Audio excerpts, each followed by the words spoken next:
కోరుతున్నాను.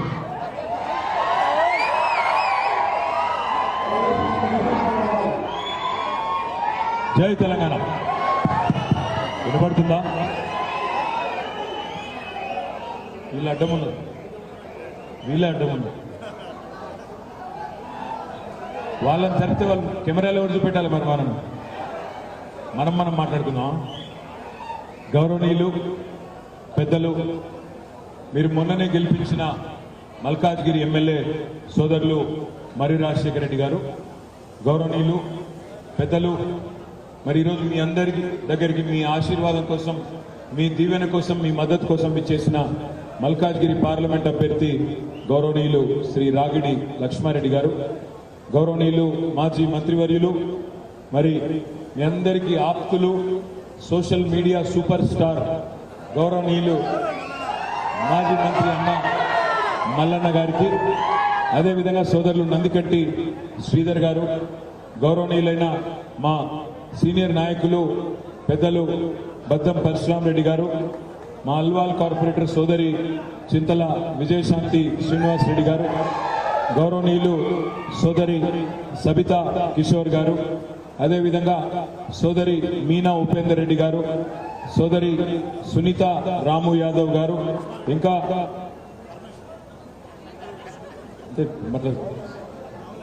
మనోళ్ళు బలవంతంగా అని పేరు చెప్పిస్తారు. వేదిక మీద ఉన్న సీనియర్ నాయకులకు, డివిజన్ అధ్యక్షులకు, పరమేష్కు, ఈ చిన్నోనికి కూడా అందరికీ పేరు పేరున హృదయపూర్వకంగా నమస్కారం. హృదయపూర్వకంగా మీ అందరికీ, మా తమ్ముళ్లకు, చెల్లెళ్ళు వాళ్ళు కనబడతలేదు, ఓన్లీ మా తమ్ముళ్ళే కనబడుతున్నారు. మా తమ్ముళ్ళందరికీ పేరు పేరున హృదయపూర్వకంగా నమస్కారం. మే 13 నాడు ఎలక్షన్లు ఉన్నాయి, తెలుసా లేదా? తెలుసా? లాంగ్ వీకెండ్ కూడా ఉంది, తెలుసా? జంపా? మరి జంపా ఉంటారా? పక్కానా? నమ్మొచ్చా? నాకు డౌటే. 4 రోజులు హాలిడేస్ ఉన్నాయి వరుసగా. నాకు తెలిసి వీళ్ళు అటు ఇటు పోయే బ్యాచ్. ఉంటారా? ఏ గుర్తు మనది? పక్కానా? మన రాజశేఖర్ కోటేసిండ్రా? అరే మీరు కాదురా భయ్, వాళ్ళు. రాజశేఖర్ కోటేసిండ్రా, మొన్న కేసీఆర్ గారు కోటేసిండ్రా? ఎట్లుంది మరి కాంగ్రెస్ ప్రభుత్వం? బాలేదా? కరెంటు పోతుందా రోజు? 6 గ్యారంటీలు ఏంటో తెలుసా మీకు? 6 గ్యారంటీలు అంటే ఏంటంటే, ఒక గ్యారంటీ ఇన్వర్టర్, 2వ గ్యారంటీ జనరేటర్, 3వ గ్యారంటీ క్యాండిల్ లైట్లు, 4వ గ్యారంటీ టార్చ్ లైటు, 5వ గ్యారంటీ పవర్ బ్యాంకు, 6వ గ్యారంటీ ఛార్జింగ్ బల్బు. ఇవన్నీ పెట్టుకుంటేనే కాంగ్రెస్ ఉంటే కరెంట్ ఉండదు, కాంగ్రెస్ ఉంటే కరెంటు ఉండదు అనే మాట పదే 5 నెలలు మొత్తం ఆనాడు 5 నెలల కిందట ఎలక్షన్ లో చెప్పినాం. మీరు నమ్మిండ్రు, ఓటేసిండ్రు. హైదరాబాద్ లో ఒక్క సీటు కూడా కాంగ్రెస్ కి ఇవ్వకుండా అన్ని సీట్లు కేసీఆర్ గారికి ఇచ్చినందుకు ముందుగా మీ అందరికీ నా శిరస్సు వంచి హృదయపూర్వకంగా ధన్యవాదాలు, నమస్కారాలు. అందులో ముఖ్యంగా మల్కాజ్గిరిలో రాజశేఖర రెడ్డి గారికి 50,000 ఓట్ల మెజారిటీ ఇచ్చినందుకు మీ అందరికీ శిరస్సు వంచి నమస్కారం. మరి ఈరోజు పార్లమెంట్ ఎలక్షన్లు వచ్చినాయి. పార్లమెంట్ ఎలక్షన్ రాగానే కొంతమంది మాట్లాడతారు, ఏమని? అన్నా పార్లమెంట్ కదా, ఇట్లా బీఆర్ఎస్ పాత్ర ఏముంటది, బీఆర్ఎస్ ఎందుకు ఓటేయాలి అని మాట్లాడతారు. ఎందుకు ఉండాలి బీఆర్ఎస్ ఎంపీలని మాట్లాడతారు. మీకు ఒక 4-5 కారణాలు నేను చెప్తాను ఎందుకు ఉండాలి అని. మొట్టమొదటిది, కేసీఆర్ గారు 2001లో టిఆర్ఎస్ అనే పార్టీ పెట్టినప్పుడు ఆ రోజు సార్ ఒక మాట అన్నారు, మన తెలంగాణను మనం సాధించుకోవాలంటే, మన రాష్ట్రం మనం తెచ్చుకోవాలంటే పార్లమెంట్ లో మనం శాసించే పరిస్థితి ఉండాలి, మనం కొట్లాడి తెలంగాణ తెచ్చుకోవాలి, కాబట్టి మీరు నాకు ఎంపీలు గెలిపియండి అన్నారు. కేసీఆర్ ఆ మాట అనగానే ఆ రోజున్న రాజశేఖర రెడ్డి గారు, చంద్రబాబు నాయుడు గారు ఏమన్నారంటే, కేసీఆర్ గారి పార్టీ ఒకవేళ తెలంగాణలోని అన్ని సీట్లు గెలిచినా, 17 గెలిచినా, ఢిల్లీలో బిల్లు పాస్ కావాలంటే పార్లమెంట్ లో 272 మంది మద్దతు ఉండాలి కదా, మరి ఎట్లా చేస్తాడు కేసీఆర్ తెలంగాణ అని చెప్పి ఆ రోజు హేళన చేసుకుంటా, ఇన్సల్ట్ చేసుకుంటా మాట్లాడారు. కానీ ఏం జరిగింది మరి 2004లో ఆనాడు 5 ఎంపీలు గెలిచినాం మనం. కానీ ఈ 5 ఎంపీలతోనే పంచపాండవుల్లాగా కేసీఆర్ ఢిల్లీకి పోయిండు, 32 పార్టీలను ఒప్పించి మెప్పించి రాశి కంటే వాసి ముఖ్యమని మంది ఎంతమంది అన్నది కాదు ఒప్పించే దమ్ముందా లేదా అని చెప్పి 272 మందిని ఒప్పించి తెలంగాణను 2014లో తెచ్చిన నాయకుడు కేసీఆర్ గారు అనే మాట నేను మీకు గుర్తు చేస్తా ఉన్నా. ఎందుకుండాలి బీఆర్ఎస్ ఎంపీలంటే గందుకుండాలి. ఎందుకంటే కాంగ్రెస్ ఎంపీలైనా బీజేపీ ఎంపీలైనా వాళ్ళ పరిస్థితి ఏంది? రాహుల్ గాంధీ, నరేంద్ర మోడీ ఏం చెప్తే అది చేస్తారు. ఉస్కో అంటే ఉస్కో, డిస్కో అంటే డిస్కో, ఉటో అంటే ఉటో, బయట అంటే బయట. అంతకు మించి తెలంగాణ గురించి తెగించి కొట్లాడే దమ్ము వాళ్ళకు ఉండదు. ఎట్లా అంటారా? ఇప్పుడు నాకున్న ఇన్ఫర్మేషన్ ఏంటంటే జూన్ 2 తారీఖు తర్వాత, అంటే తెలంగాణ ఏర్పడి 10 ఏళ్లు నిండుతుంది ఈ జూన్ 2వ తారీఖు. జూన్ 2 తర్వాత కేంద్ర ప్రభుత్వం ఆలోచన చేస్తున్నదని సమాచారం. 10 ఏళ్లు ఉమ్మడి రాజధానిగా ఉన్న హైదరాబాద్ ను రేపటి రోజున కేంద్ర పాలిత ప్రాంతం చేసి తన గుప్పిట్లో పెట్టుకోవాలి, యూనియన్ టెరిటరీ చేయాలని భారతీయ జనతా పార్టీ అదేవిధంగా ఇప్పుడున్న కేంద్ర ప్రభుత్వం ఆలోచన చేస్తా ఉన్నది. మరి రేపు కేంద్ర పాలిత ప్రాంతం అయితే ఏమవుతుందంటే హైదరాబాద్ లో మీకు ఒక చిన్న విషయం చెప్తా. మీ పక్కనే మల్కాజ్గిరి పక్కకే ఉంటది కంటోన్మెంట్. జూబ్లీ బస్ స్టాండ్ నుంచి ఇటు కరీంనగర్ పోయే రోడ్డు మీ అల్వాల మీకెళ్ళి పోతుంది. అక్కడ ఒక స్కైవే కడదాం, హైదరాబాద్ లో 36 ఫ్లైఓవర్లు కట్టినాం కదా, అట్లనే బ్రహ్మాండమైన ఒక 11 కిలోమీటర్ల స్కైవే కడదామని చెప్పి 10 ఏళ్లు ప్రయత్నం చేసినాం. అట్లాగే ఇటు ప్యాట్నీ నుంచి కొంపల్లి దాకా ఒక స్కైవే కడదామని చెప్పి 10 ఏళ్లు ప్రయత్నం చేసినాం. కానీ మధ్యలో ఉండే కంటోన్మెంట్ ఏరియాలో ఏవైతే డిఫెన్స్ ఏరియాలు, రక్షణ శాఖ భూములు ఉన్నాయో, డిఫెన్స్ వాళ్ళ మిలిటరీ వాళ్ళ భూములు ఉన్నాయో వాళ్ళు ఇవ్వవలసింది కేవలం 100 ఎకరాలు. మనం రోడ్డు విస్తరించి రోడ్డు వైడెన్ చేసి స్కైవే కట్టాలంటే వాళ్ళ ల్యాండ్స్ కొన్ని ఎఫెక్ట్ అవుతున్నాయి. 10 ఏళ్ళు అడిగినాం, ఇంచు జాగియలే. 100 ఎకరాలు ఇస్తే 500 ఎకరాలు ఇస్తామని చెప్పినాం, ఇయ్యలేదు. ఎందుకు చెప్తున్నా ఈ మాట అంటే కేంద్ర పాలిత ప్రాంతం కింద హైదరాబాద్ అయితే ఇక్కడ ఒక చిన్న మోరీ కట్టాలన్నా, చిన్న నాలా కట్టాలన్నా, చిన్న రోడ్ వేయాలన్నా మన జుట్టు తీసుకుపోయి ఢిల్లీ చేతులు పెట్టినట్టు అవుతుంది. ఒక చిన్న పని కూడా చేసుకునేందుకు అవకాశం ఉండదు. దానికి ఉదాహరణ ఎట్లా అయితే మీ మల్కాజ్గిరి నియోజకవర్గంలో, మీ కంటోన్మెంట్ నియోజకవర్గంలో భూములు ఇవ్వకుండా మనల్ని కేంద్ర ప్రభుత్వం ఆగం చేసిందో అదే ఉదాహరణ. రేపు కేంద్ర పాలిత ప్రాంతం కింద హైదరాబాద్ అయితే హైదరాబాద్ లో అభివృద్ధి ఆగిపోతుంది. ఒక కొత్త రోడ్ వేయనియరు, ఒక మోరిగట్టనియరు, ఒక్క మనిషిని రాష్ట్ర ప్రభుత్వాన్ని పని కూడా చేయనియరు. మరి దాన్ని అడ్డుకోవాలంటే ఈ గులాబీ కండువా పార్లమెంట్ లో ఉండాలి, ఈ రాగిడి లక్ష్మారెడ్డి గారు రేపు పార్లమెంట్ లో ఉండాలి. ఎందుకంటే అడగందే అమ్మ కూడా పెట్టదు. ఇప్పుడు మీకు ఆకలి అవుతుంది అనుకో, అమ్మ ఆకలి అవుతుంది అన్నం పెట్టు అంటేనే పెడుతుంది, అంతేగాని లేకపోతే అమ్మ కూడా ఆకలి తెలుసుకొని ఆటోమేటిక్ గా పెట్టదు. అడగందే అమ్మ కూడా పెట్టది. మరి కేంద్రంలో ఉన్నదేమో సవతి తల్లి, అది మామూలు అమ్మ కూడా కాదు, సవతి తల్లి. మరి సవతి తల్లిని కొట్లాడాలి, 4 ప్రాజెక్టులు తెలంగాణకు కావాల్సినవి రావాలంటే బీజేపీ వాళ్ళతోని, కాంగ్రెస్ వాళ్ళతోని చేత కాదు, వాళ్ళ వల్ల కాదు. ఎందుకంటే వాళ్ళు ఢిల్లీ గులాములు. మళ్ళా కావాలంటే ఇదే గులాబీ కండువా ఎగరాలే, ఖచ్చితంగా పార్లమెంట్ లో మన గొంతు మోగాలే.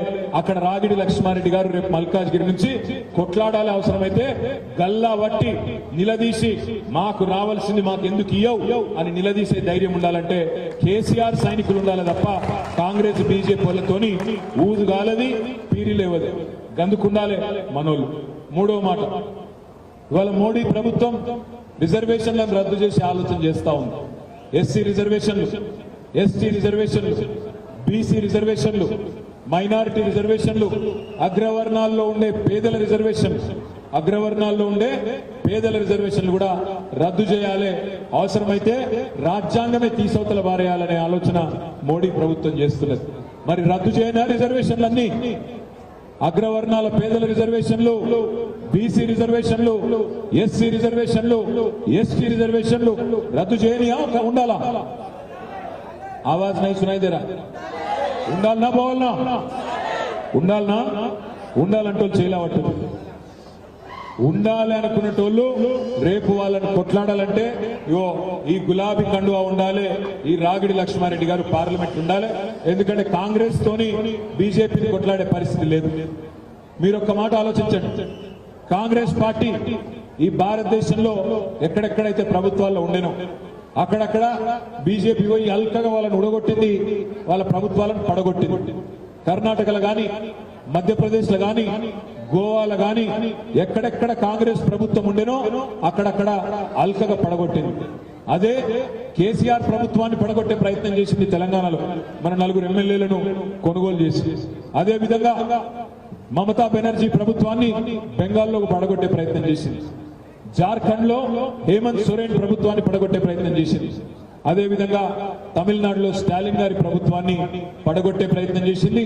ఢిల్లీలో కేజ్రీవాల్ ప్రభుత్వాన్ని పడగొట్టే ప్రయత్నం చేసింది. బీజేపీ ఎక్కడెక్కడైతే కాంగ్రెస్ ప్రభుత్వం ఉండేనో అక్కడనేమో అల్కగా పడగొట్టగలిగింది. కానీ ఎక్కడెక్కడైతే గట్టి లీడర్లు ఉండేనో కేసీఆర్ లాగా, కేజ్రీవాల్ లాగా, స్టాలిన్ లాగా, మమతా బెనర్జీ లాగా, హేమంత్ సోరెన్ లాగా అక్కడ బీజేపీ ఆటలు సాగలేదు. ఈ మాట ఎందుకు చెప్తున్నా అంటే, ఎందుకు ప్రాంతీయ శక్తులు బలంగా ఉండాలి, ఎందుకు లీడర్లు గట్టిగా ఉండాలంటే రాహుల్ గాంధీతోని మోడీని కొట్లాడే దమ్ము ఆయనకు లేదు. రాహుల్ గాంధీ వాళ్ళ కాదు. అందుకే మిమ్మల్ని నేను ప్రార్థించేది, మిమ్మల్ని రిక్వెస్ట్ చేసేది, ఇక్కడికి వచ్చిన బంద్ కరో ఫోన్, గతగానం ఫోన్ ఉంటే బయటకు రాడు. నేను మిమ్మల్ని అందరిని అడిగేది ఏంటంటే, ఈ 5 నెలల్లో కేసీఆర్ ప్రభుత్వం దిగిపోయిన తర్వాత 5 నెలల్లో మీ అందరు నేను ఒక్కడే ప్రశ్న అడుగుతా, సిన్సియర్గా చెప్పండి, సిన్సియర్గా సమాధానం చెప్పండి. కేసీఆర్ ప్రభుత్వం ఉన్నప్పుడే బాగుండే అనుకునేటోళ్ళు ఒక్కసారి చేయలేవంట. పక్కానా నేను అడిగినందుకు మోమాటానికి లేవాడుతున్నాను. అయితే థ్యాంక్ యూ. అయితే నేను మీకు ఒక చిన్న ఉపాయం చెప్తా. మీరు చేయవలసిందల్లా ఒకటే, కేసీఆర్ ఉన్నప్పుడే బాగుండే అనుకుంటే మీరు మే 13 నాడు మాకు ఓటేయండి, 10-12 ఎంపీలు ఇవ్వండి. 6 నెలల్లో తిరిగి కేసీఆర్ 6 నెలల్లో తిరిగి రాష్ట్ర రాజకీయాన్ని శాసించే పరిస్థితి వస్తుంది.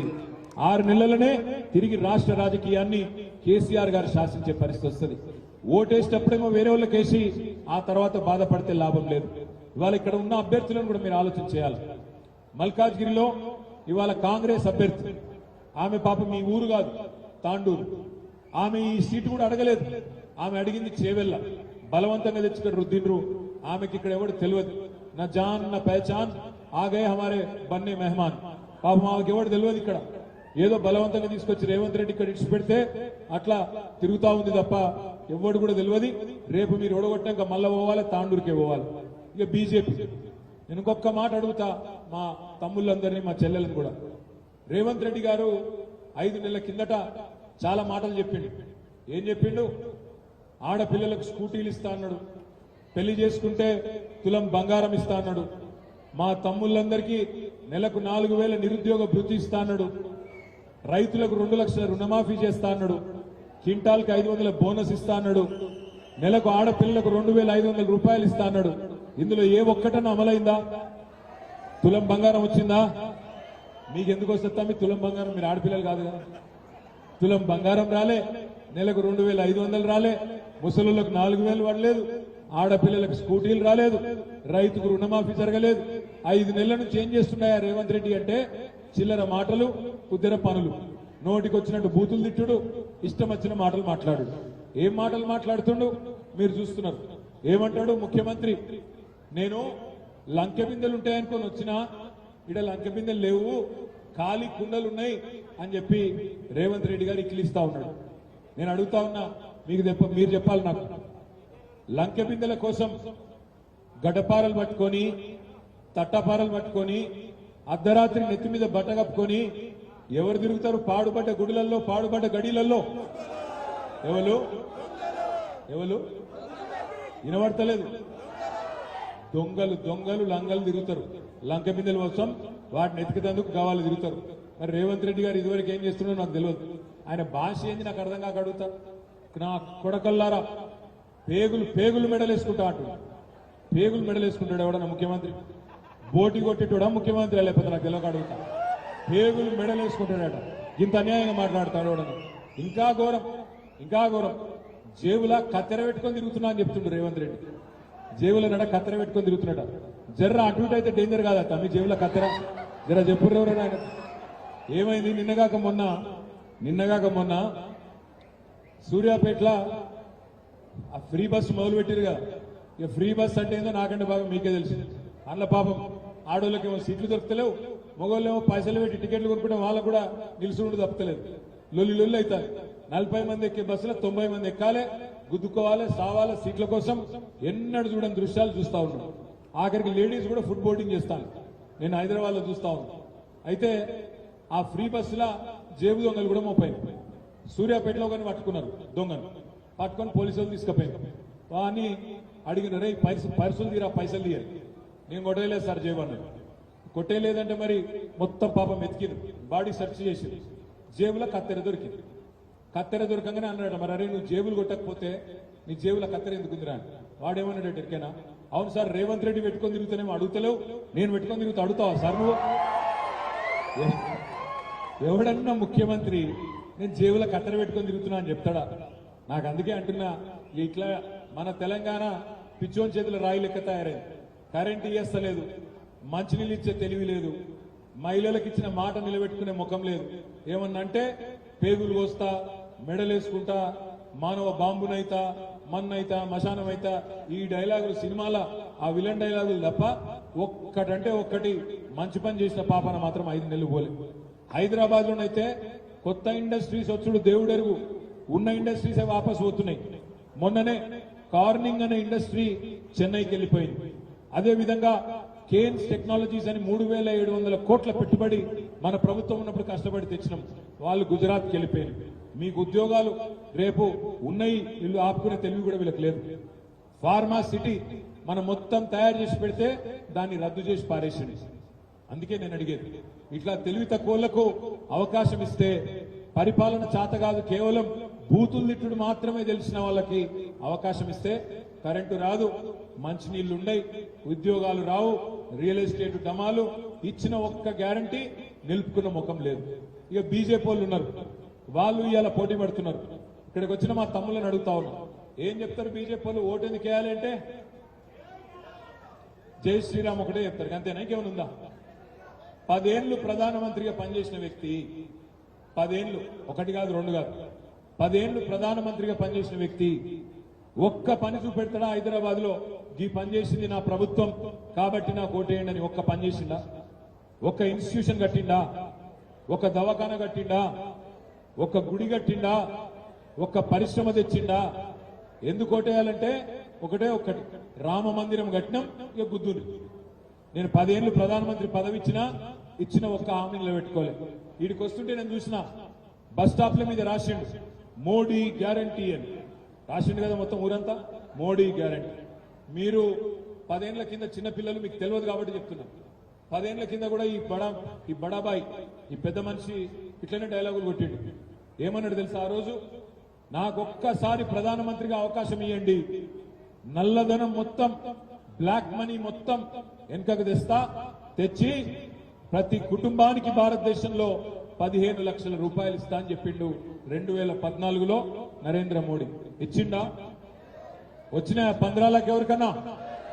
సంవత్సరానికి 2 కోట్ల ఉద్యోగాలు ఇస్తా, 2 కోట్ల ఉద్యోగాలు ఇస్తా అని చెప్పిండు సంవత్సరానికి. మరి 10 ఏళ్ళైంది, 20 కోట్ల ఉద్యోగాలు ఇవ్వాలి. ఇచ్చిండా? ఇయ్యలేదు. రైతుల ఆదాయం డబల్ చేస్తా అన్నాడు. రైతుల ఆదాయం 2022 సంవత్సరం కల్లా డబల్ చేస్తా అన్నాడు. అది కూడా దిక్కులేదు. బుల్లెట్ రైళ్లను ఉరికిస్తా భారతదేశంలో అన్నాడు. అది కూడా దిక్కులేదు. ఇండియాను $5 ట్రిలియన్ ఎకానమీ చేస్తా అన్నాడు. అది కూడా దిక్కులేదు. అన్నిటికీ మించి ఒక మాట చెప్పిండు, నేను ధరలను తగ్గిస్తున్నా, పెరుగుతున్న ధరలను తగ్గిస్తా అన్నాడు. నేను ఒక మాట అడుగుతా ఉన్నా, పెట్రోలు మోడీ గారు వచ్చినాడు పెట్రోల్ ధర 70 రూపాయలు. ఇవాళ ఎంత అయింది పెట్రోల్ ధర? ఇక్కడ అందరూ బండ్లున్న వాళ్ళందరూ శైలా ఉంటారు, ఒకసారి సొంత బండ్లున్న వాళ్ళు అందరికి ఉన్నాయి. బండ్లున్న వాళ్ళందరూ నేను అడుగుతున్నా, మోడీ వచ్చినాడు 2014లో పెట్రోల్ ధర 74, ఇవాళ 110 రూపాయలు. ఏమైతుంది? పెట్రోల్ డీజిల్ రేట్లు పెరిగితే కూరగాయలు పెరుగుతాయి ధరలు, పప్పు ధర పెరుగుతుంది, ఉప్పు ధర పెరుగుతుంది, నూనె ధర పెరుగుతుంది, చింతపండు పెరుగుతుంది, బస్ కిరాయిలు పెరుగుతాయి, మీ జేబు ఖర్చు కూడా పెరుగుతుంది. మరి ఎట్లా పెరిగినాయి పెట్రోల్ డీజిల్ ధరలు మీకు తెలవాలి. 2014లో మోడీ ప్రధానమంత్రి అయినాడు. ఎందుకంటే మన భారతదేశంలో క్రూడ్ ఆయిల్ దొరకదు. క్రూడ్ ఆయిల్ అంటే ముడి చమురు. మన దగ్గర